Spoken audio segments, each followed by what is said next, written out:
नमस्कार दोस्तों, आपका स्वागत है हमारे YouTube चैनल पे। उम्मीद है आप लोग मस्त होंगे, ज़बरदस्त होंगे और मस्ती के साथ अपने तैयारी भी कर रहे होंगे और रिवीजन भी कर रहे होंगे।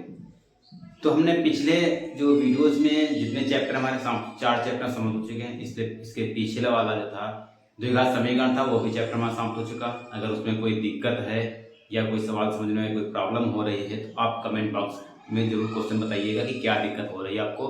उस क्वेश्चन को वीडियो के माध्यम से आपको बहुत और अच्छे तरीके से समझाने की कोशिश की जाएगी। तो आज हम उसके आगे स्टार्ट कर रहे हैं जो कक्षा 10 का जो समांतर श्रेणी यानी चैप्टर 5 है। समांतर श्रेणी के बारे में सीखेंगे। प्रथम पद क्या होता है, सार्वंतर क्या होता है, आगे सब जो भी इसमें आता है कि एनवा पद है, ये सब होता है, उसका सब हम डिटेल से जानकारी प्राप्त करेंगे। तो जो लोग चैनल पर नया है चैनल को सब्सक्राइब कर लें, वीडियो को लाइक करें, शेयर करें और कमेंट भी करें। तो देर ना करते हुए वीडियो को स्टार्ट करते हैं। तो सबसे पहले बात आती है कि समांतर श्रेणी। समांतर श्रेणी का मतलब क्या होता है, समांतर श्रेणी कहते किसे हैं। तो समांतर श्रेणी को देखते हैं इसी तरीके से।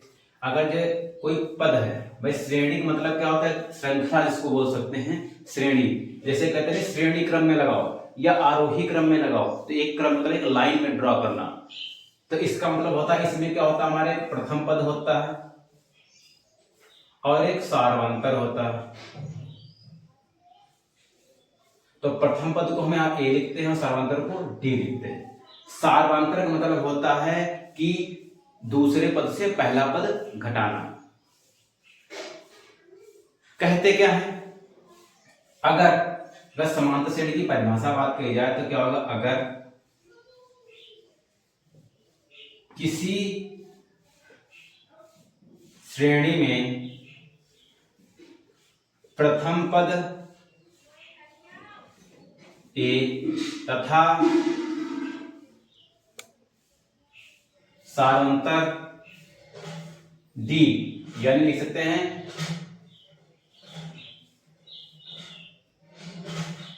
बराबर हो।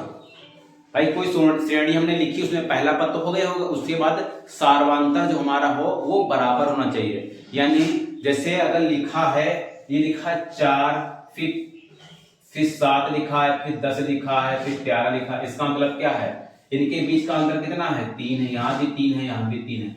यानी जो सार्वंतर क्या होना चाहिए, बराबर होना चाहिए। बराबर हो तो उसे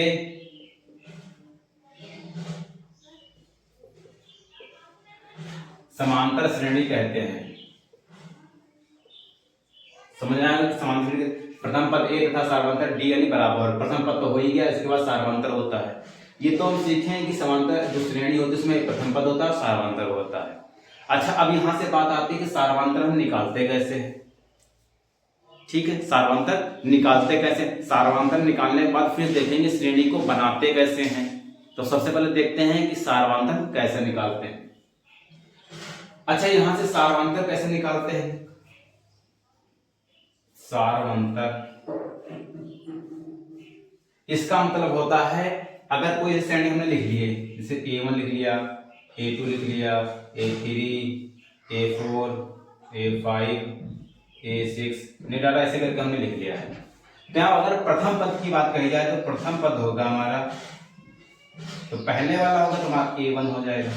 अगर सार्वंतर यानी D की बात कही जाए, सार्वंतर यानी सार्वंतर क्या होता है, D बोलते हैं, तो D की बात की जाती है तो क्या कहता है, दूसरे पद से पहला पद यानी A2 माइनस A1, फिर तीसरे पद से दूसरा पद, फिर S यानी फिर चौथे पद से तीसरा पद। यानी अगर यहां से हमने अंतर निकाला और यहां भी अंतर निकाला, यहां भी अंतर, अगर सभी जगह हमारा अंतर समान आ रहा है तो हमारा क्या होगा, समांतर श्रेणी होगी। अगर सभी जगह अंतर समान नहीं आ रहा तो समांतर श्रेणी नहीं होगी। तो ऑब्जेक्टिव में पूछ सकता है कि इसमें प्रथम पद बताइए और सार्वंतर बताइए, या तुमको एक श्रेणी दे देगा, उसमें बताओ कि निम्नलिखित में समांतर श्रेणी है या नहीं है।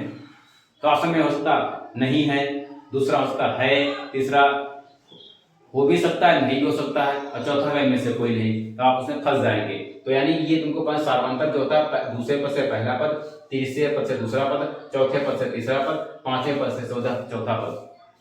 अगर इनको सबको घटाएंगे तो सभी जगह बराबर मान आ रहा है घटाने में, यानी सार्वंतर हमारा समान आ रहा है, तो हमारा क्या होगा, समांतर श्रेणी होगा, अन्यथा समांतर श्रेणी नहीं होगा। यहां तक समझ में आएगी नहीं? ठीक है, इसको नोट करना चाहे तो नोट कर लें, स्क्रीनशॉट लेना चाहे स्क्रीनशॉट ले लिया होगा। उसके आगे देखते हैं। हमें प्रथम पद दिया गया है और सार्वंतर दिया गया है। क्या है? अगर हमें दिया गया है प्रथम पद ए दिया गया और सार्वंतर दिया गया डी दिया गया, और हमको क्या बनाना है, समांतर का श्रेणी बनानी है। अगर हमको समांतर श्रेणी बनानी है तो क्या करेंगे, हम इसको समांतर श्रेणी बनाने के लिए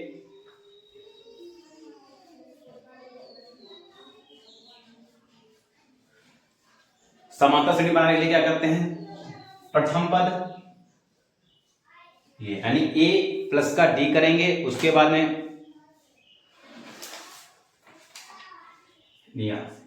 भाई पहला पद हो जाएगा। दूसरा पद याद करने के लिए पहला पद प्लस सार्वंतर जोड़ेंगे, भाई पहला पद प्लस सार्वंतर जोड़ेंगे तब दूसरा पद प्राप्त होगा। उसके बाद हमारा तीसरा जाएगा ए प्लस का 2d आ जाएगा, ये क्या आएगा, हमारा तीसरा पद आ जाएगा। अगर हम चौथा पद निकालेंगे तो a प्लस का 3d डाला, ऐसे करके, यानी जो पद हमको निकालना है उसे a कम कर देना। अगर हमें दूसरा पद का निकालना है तो a प्लस d हो जाएगा, तीसरा पद निकालना तो 2d हो जाएगा, यानी a कम कर दिया तीसरे में से। अगर चौथा पद निकालना है तो 3 कर दिया यहाँ पर, यानी 1 कम करके निकालना है। अगर हमें प्रथम पद और सार्वंतर दिया गया तो हमें समाश्रेणी बनानी है। सब एग्जाम्पल लेते हैं, इसका उदाहरण लेते हैं। जैसे लिखा है, प्रथम पद दिया गया हमारा a बराबर हमने 4 मान लिया,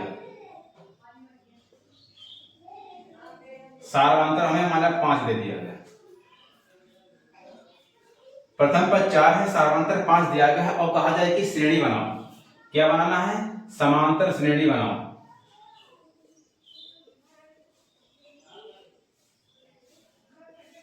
समांतर श्रेणी बनाना है। अब क्या करेंगे, इस फॉर्मूला रखेंगे तो पहला पद क्या होगा हमारा 4, दूसरा पद का a प्लस डी, तो a प्लस का a का मतलब 4 और प्लस का 5।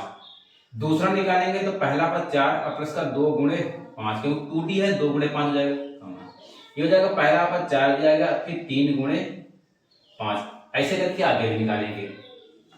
फिर से देख लेते हैं, यहाँ पे पहला पद हमारे तो पहला पद हमने यहाँ पे रख लिया, फिर दिया a प्लस डी यानी 4 प्लस 5 कर लेंगे।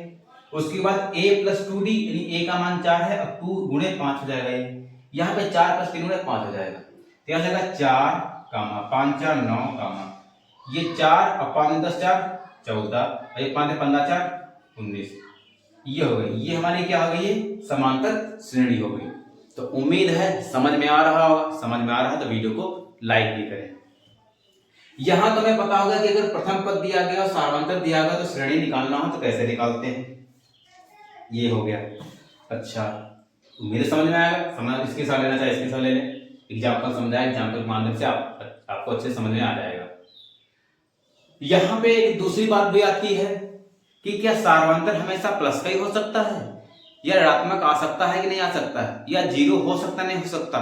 तो मोटी मोटी बात यहाँ पे लिख लेंगे, अगर नोट करके ये इसको मिटा देते एक बार। सार्वंतर लिखना चाहे नोट करके लिखने बहुत इंपॉर्टेंट है ये जो लिखवाने जा रहे हैं।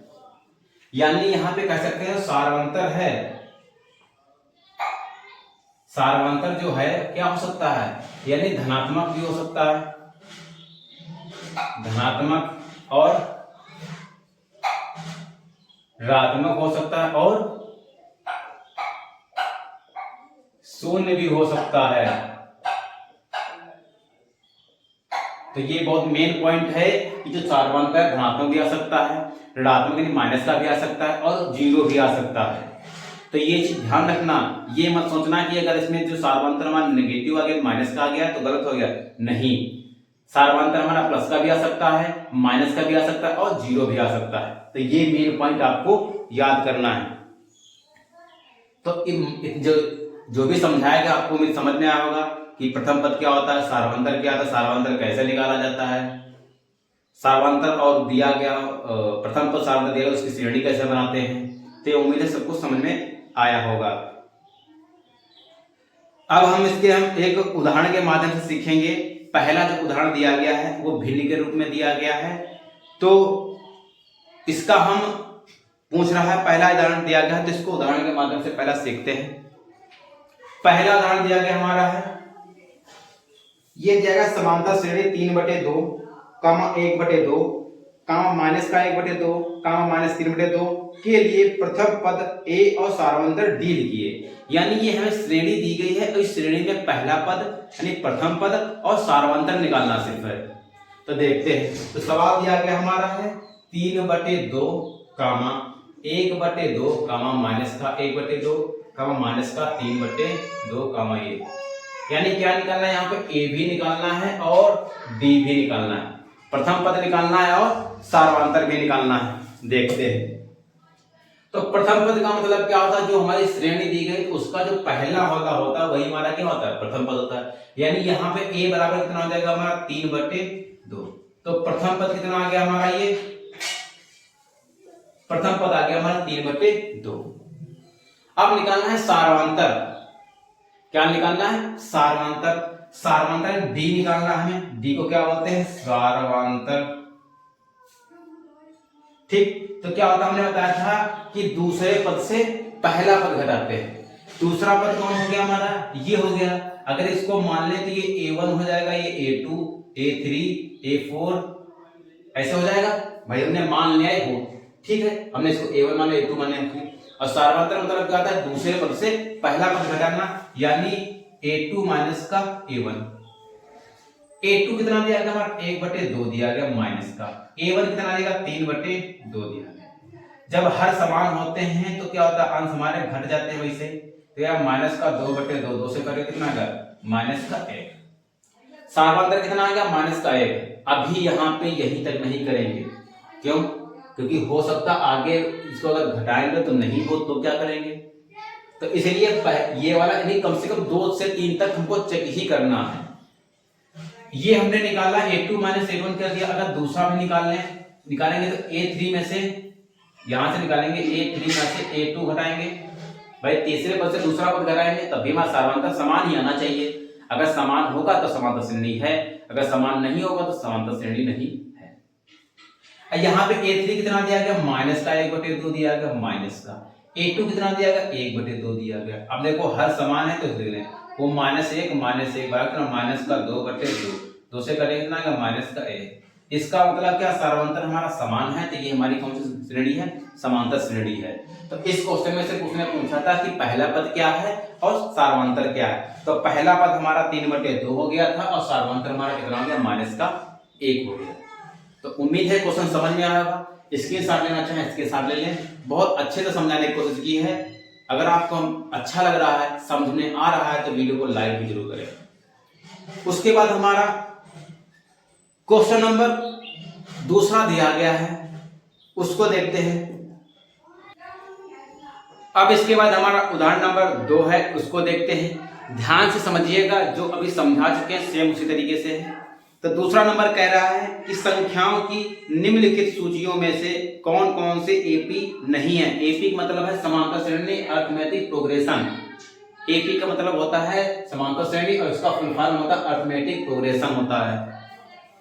यदि इनमें कोई एपी है यानी कोई समांतर श्रेणी है तो उसके अगले 2 पद लिखना है, यानी ये लिखा जिसका मतलब आगे वाले 2 पद और लिखना है। तो सबसे पहले इसको हम चेक करेंगे समांतर श्रेणी है या नहीं है तो अगले 2 पद लिखने पड़ेंगे। अगर समांतर श्रेणी नहीं है तो 2 पद नहीं लिखने पड़ेंगे, क्योंकि समांतर श्रेणी ही नहीं है वो। ठीक है, तो चेक करते हैं पहले समांतर श्रेणी है या नहीं है। चेक करने के लिए क्या करते हैं, पहला प्रथम पद क्या होता है हमारा 4 होता है और सारवांतर निकाला जाता है हमें। भाई क्या निकाला जाएगा, अगर श्रेणी को चेक करना है समांतर क्रम में है या नहीं है तो उसके लिए क्या करना पड़ेगा, भाई उसको चेक करना पड़ेगा कि समांतर क्रम में है कि नहीं, सारवांतर बराबर है या नहीं। तो पहले इसका हम सारवांतर बराबर करते हैं। सारवांतर मतलब क्या था, अगर इसको हमने a1 मान लिया, ये a2 हो गया, ये a3 हो गया, ये a4 हो गया।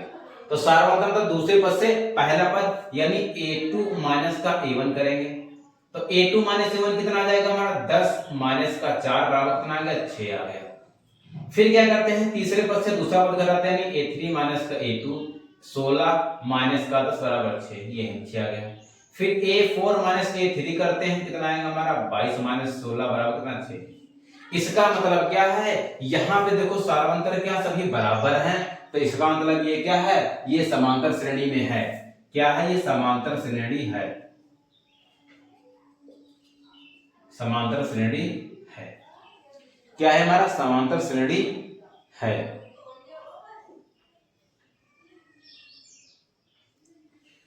सॉरी यहाँ पे श्रेणी लिखा है, श्रेणी,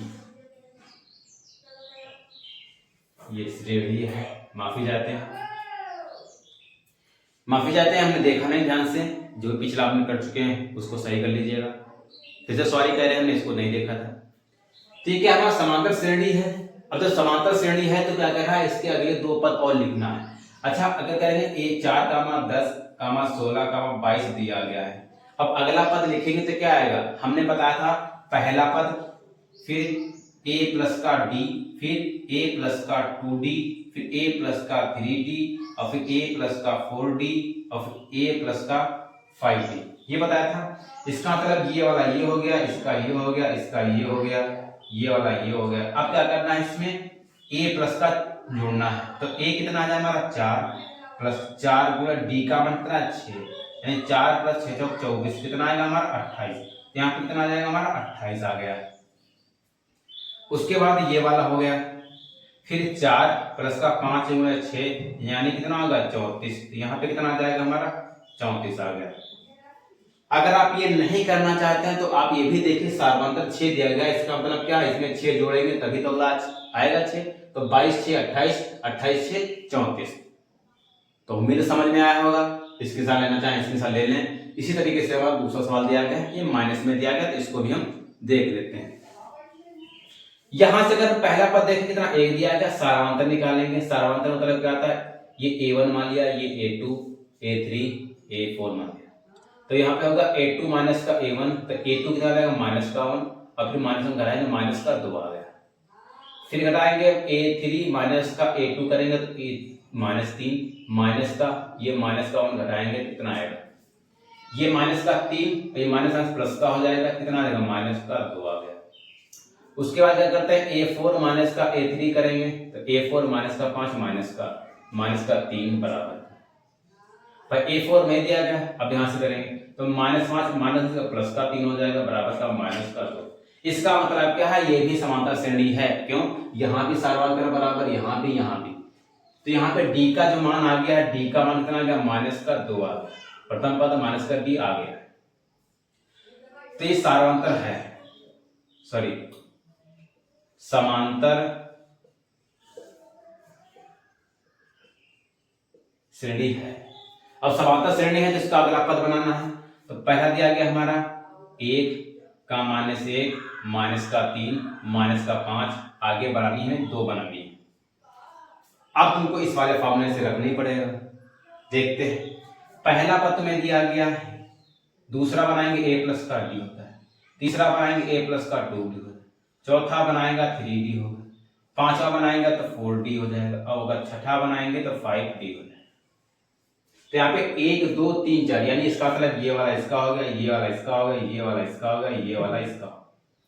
अब हमें 2 पद निकालना है, तो प्रथम पद कितना 1 दिया गया प्लस 4 गुणे d का मान कितना माइनस का 2 आया, तो 1 माइनस प्लस माइनस 4 नहीं आया, कितना आएगा माइनस का 7, यहां तक कितना आएगा माइनस का 7, ये इसका हो गया।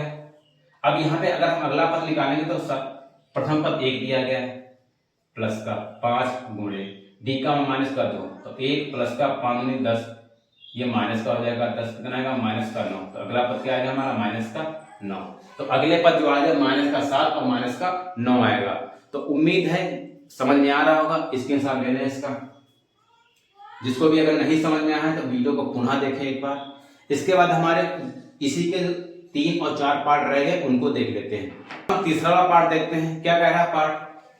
इसमें पहला पद कितना देगा माइनस का 2 दिया गया है। अब सार्वंतर निकालना हमें, तो इसको हमने a1 मान लिया, a2, a3, a4, a5 हो गया। तो सार्वंतर क्या था a2 माइनस का a1, तो a2 कितना देगा 2 माइनस का A1 कितना 2 दिया गया है माइनस का, तो बराबर 2 प्लस का 2 बराबर कितना का 4। फिर निकालते हैं A3 माइनस का A2, A3 कितना माइनस का 2 गया माइनस का, A2 2 दिया गया तो 2 माइनस का 2 बराबर कितना का माइनस का 4। फिर निकालते हैं A4 माइनस का A3, A4 कितना आ गया 2 माइनस का, A3 कितना माइनस का 2 दिया गया बराबर 2 प्लस का 2 बराबर 4। अब देखो यहाँ पे प्लस का 4, यहाँ पे प्लस का 4, लेकिन यहाँ पे माइनस का 4 आ गया, तो इसका मतलब का समांतर बराबर नहीं है, तो ये समांतर श्रेणी नहीं है, समांतर श्रेणी नहीं है। जब समांतर श्रेणी ही नहीं तो इसके अगले दो पद निकलेंगे ही नहीं। ठीक है, इसका चौथा देखते हैं। यहां भी इसको हम A1 मान ले, A2, A3, A4, A5, A6, A7, A8, A9 हो गया। ठीक, प्रथम पद कितना हो गया हमारा, A बराबर 1 हो गया। सार्वधातुक निकालेंगे तो A2 माइनस का A1 बराबर 1 माइनस 1 बराबर 0 हो जाएगा। A3 माइनस का A2 करेंगे तो 1 माइनस 1 बराबर 0 हो जाएगा। A4 माइनस का A3 करेंगे, A4 कितना 2 दिया गया, माइनस का 1 करेंगे कितना आएगा 1 आएगा। अब देखो यहाँ अनुसार मतलब 0 आ रहा है, यहाँ पे 1 आ गया, तो ये भी हमारी क्या है, समांतर श्रेणी नहीं, समांतर श्रेणी नहीं है। तो उम्मीद है क्वेश्चन में पहले जो दूसरे के चारों पार्ट में उनको समझाया, इसके साथ लेना इसके साथ ले जाए। तो आज हम यहीं तक रखते हैं, क्योंकि समांतर श्रेणी बताया किस तरीके से होता है, उसका सार्वधातुक कैसे निकालता है, एग्जाम्पल भी देके बताया गया और इसके 2 उदाहरण भी करवाए गए। तो उम्मीद है उदाहरणों के माध्यम से आपको समांतर श्रेणी क्लियर हो गई होगी। जिसको भी अगर नहीं समझ में आया तो वीडियो को पुनः एक बार देखें और ध्यान से देखें। अगर ध्यान से नहीं देखेंगे तो आपको क्वेश्चन और समांतर श्रेणी समझ में बिल्कुल भी नहीं आएगा। तो समांतर श्रेणी में जैसे जैसे क्वेश्चन लेवल बढ़ेगा आपको उसी तरीके से आपको पढ़ाया जाएगा, यानी जहां पे जो फार्मूला आपको लगने वाला होगा वहां पर उस फार्मूले का पूरा तरीके से समझाया जाएगा कि फार्मूला कैसे बना है और कैसे याद करना है। तो आज हम यहीं तक रखते हैं। तो जो लोग चैनल पर नया है चैनल को सब्सक्राइब भी कर लें, वीडियो को लाइक करें, शेयर भी करें। तो मिलते हैं नेक्स्ट वीडियो में आगे उदाहरणों के साथ में, आगे और इजी लेवल समझाने की कोशिश करेंगे। तो तब तक के लिए जय हिंद।